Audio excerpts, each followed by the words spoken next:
Nosso tema hoje é a teoria monetária da escola austríaca e eu indico a leitura desses dois livros.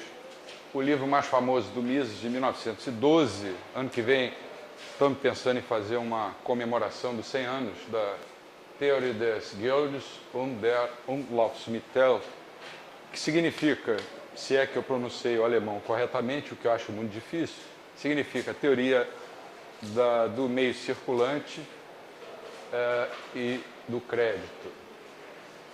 E tem o livro do Rothbard, Man, Economy and State, que também é um livro bastante interessante.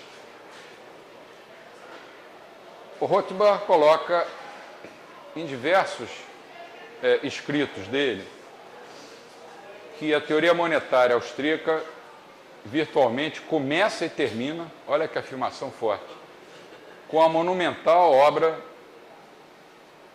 vou ter que falar alemão de novo, com o famoso livro do Mises de 1912, Teoria da Moeda e do Meio Circulante. Quando você diz que a teoria começa e termina, você está dizendo uma coisa muito forte. É porque nesse tratado, que foi reeditado, se não me engano, em 1924, o Mises escreveu tudo que tinha que escrever sobre moeda e teoria monetária. Tudo que veio depois foi consequência do que o Mises genialmente escreveu nesse tratado. Mas em 1903, em Viena, um economista austríaco, quer dizer, austríaco de Viena, especializado em assuntos monetários e que era bastante influente na academia, Karl Elferich, ele desafiou a escola austríaca no seguinte sentido: embora o fundador Menger, o Friedrich Wieser e o Bombaver houvessem chegado a resultados extraordinários no que se refere à análise da utilidade marginal, quer dizer, a teoria do valor e dos mercados, que mais tarde ficou conhecido como microeconomia, eles não tinham conseguido ou não teriam conseguido o mesmo sucesso no terreno monetário. Esse foi o desafio do Elferich. Naquela época, de fato, o conceito de utilidade marginal ainda não tinha sido utilizado para explicar como se determina o valor da moeda. A moeda continuava sendo analisada pela metodologia anterior, que tinha sido desenvolvida pelos clássicos ingleses, e essa metodologia tratava as questões monetárias num compartimento assim isolado, à parte, e com enfoque macroeconômico, embora não se usasse na época a expressão macroeconomia nem microeconomia. Mas ela era tratada separadamente das teorias de utilidade, de valor e das teorias de formação de preços. E eram desenvolvidas com conceitos, já naquela época, de agregados econômicos, tais como nível geral de preços, velocidade da moeda, velocidade de renda, velocidade de circulação da moeda e produto nacional. Então você tinha a moeda, a teoria monetária era separada do resto da teoria econômica. O que o nosso amigo Mises fez? No livro de 1912, que ele vinha amadurecendo desde 1906, ele solucionou esse desafio, ou respondeu satisfatoriamente ao desafio do Elferich. Como? Aplicando a análise da utilidade marginal, que fora descoberta pelo Menger, mas que só estava sendo utilizada para explicar a determinação da demanda do consumidor e dos preços do mercado. Então ele aplicou a teoria da utilidade marginal aos fenômenos da demanda de moeda, do valor da moeda ou preço da moeda. A partir do livro do Mises, cuja segunda edição, de 1924, integrou as teorias monetária do capital e da utilidade marginal para explicar diversos problemas como inflação, recessão, ciclos econômicos, aí os fenômenos monetários passaram a ser analisados conjuntamente com os outros fenômenos econômicos, tais como oferta, demanda, preços, sem necessidade de serem mais isolados em conceitos macroeconômicos de velocidades da moeda, níveis gerais de preço ou equações de troca, que é a famosa equação de Cambridge, né? MV igual a PT. E o Mises foi mais além, foi muito mais além.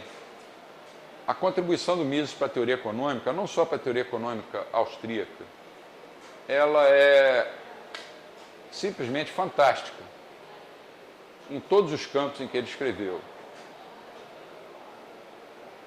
E uma das contribuições começa a partir da solução para o chamado problema da circularidade, ou círculo austríaco.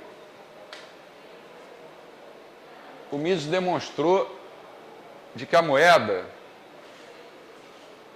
ela não foi inventada de uma maneira pré-concebida pelo homem, sob a forma de nenhum contrato social, mas que a moeda é uma instituição resultante de ações individuais não intencionais, em que os agentes econômicos vão, aos poucos, percebendo a superioridade em termos de geração de estados mais satisfatórios, né? Ou seja, usando a ação humana ao longo do tempo, em condições de incerteza, das trocas indiretas. O que é uma troca indireta? É uma troca em que você usa um meio de troca, um meio de pagamentos, que é a moeda, em relação às trocas diretas. Esse meio de trocas é o mais negociável, o mais líquido, como se diz hoje em dia, o mais aceito entre todos os outros bens, e o seu desenvolvimento se deu, se a gente usar a linguagem do Hayek, como uma ordem espontânea. Quer dizer, o que o Hayek fez foi complementar a análise do Mises mais tarde, décadas mais tarde, com o conceito de ordem espontânea. Nesse sentido, há uma complementariedade muito grande entre os dois grandes, acho que foram os dois maiores economistas da escola austríaca. Não só da escola austríaca, mas da teoria econômica no século passado. De acordo com a escola austríaca, uma boa teoria monetária deve partir do pressuposto de que a demanda de moeda, o que é a demanda de moeda? É aquela parcela da sua renda que você guarda na forma de dinheiro. Ou dinheiro vivo, papel moeda em poder do público, ou em depósitos à vista. Então, ele observou que uma boa teoria monetária deve partir do seguinte pressuposto: a demanda de moeda de cada indivíduo depende das estimativas desse indivíduo a respeito do poder de compra da moeda em termos dos preços de ontem. Ontem ali entre aspas, ou seja, do passado. Se você achar que os preços vão explodir, o que você vai fazer? Vai se livrar de moeda. Como é que se livra de moeda? Comprando. De fato, cada indivíduo, ao decidir a porção da sua riqueza que ele vai manter na forma de moeda, que ele chamava de liquidez não usada, deve subjetivamente estimar a utilidade marginal de cada utilidade monetária, ou seja, o seu poder de compra, ou ainda o seu, pode chamar, se quiser, preço. É necessário um grande grau de abstração para entender esses argumentos, né? Mas acontece que o poder de compra da moeda, por sua vez, depende fortemente dos saldos monetários, ou seja, da moeda, da demanda de moeda, que os indivíduos decidem manter. Ou seja, o poder de compra de uma moeda em uma sociedade, uma economia, em um país, depende, no final das contas, das demandas individuais de moeda de cada agente econômico. Olha de novo aí o individualismo metodológico da escola austríaca. Você pode falar, a demanda de moeda do Brasil. Tudo bem, pode até falar, mas isso não existe. O que existe é a demanda individual de moeda do Laudelino, do Christian, do Bernardo, do Patrick, sua, minha, dela, de todos. Se você somar tudo isso, vai chegar um número. Aí você chama esse número a demanda de moeda do Brasil. Tudo bem, pode chamar do que quiser. Joaquina, Francisca, Carlota Joaquina, mas não existe no mundo real. Existem demandas individuais de moeda. Como ele resolveu o problema da circularidade, ou círculo austríaco, ou ainda círculo de Viena? Eis então o problema da circularidade. Já que a demanda de moeda e, portanto, a sua utilidade depende do seu preço pré-existente, ou poder de compra, né, que é um preço pré-existente, como pode, então, esse ser explicado pela demanda? Ou seja, como é que o poder de compra pode ser explicado pela demanda de moeda? Porque você explica o preço do feijão pela demanda de feijão. Mas eles diziam, isso não se aplica à moeda, porque a moeda é o meio de pagamento. Essa armadilha, ou aparente armadilha circular, ela aparece quando nós tentamos aplicar a teoria da utilidade marginal para explicar a determinação do preço da moeda. Ela não existe para os outros bens e serviços. Quando a gente estabelece as escalas de valores, por exemplo, para tênis, sorvete, canetas, o que importa na determinação da utilidade marginal desses produtos é a sua natureza física ou o seu poder de satisfazer necessidades específicas. Essas valorações não dependem de preços pré-existentes. Na realidade, elas é que acabam determinando aqueles preços. Já com relação à moeda, no entanto, nós demandamos moeda não para uso direto em consumo. Ninguém come dinheiro, por exemplo, ninguém veste dinheiro. Mas a gente retém moeda sob a forma de saldos monetários, demanda de moeda na linguagem de economistas, com o objetivo de trocar essa moeda ou esses saldos monetários por bens e serviços que nós possamos consumir diretamente. Então, isso é simples, né? A moeda é o meio de pagamento.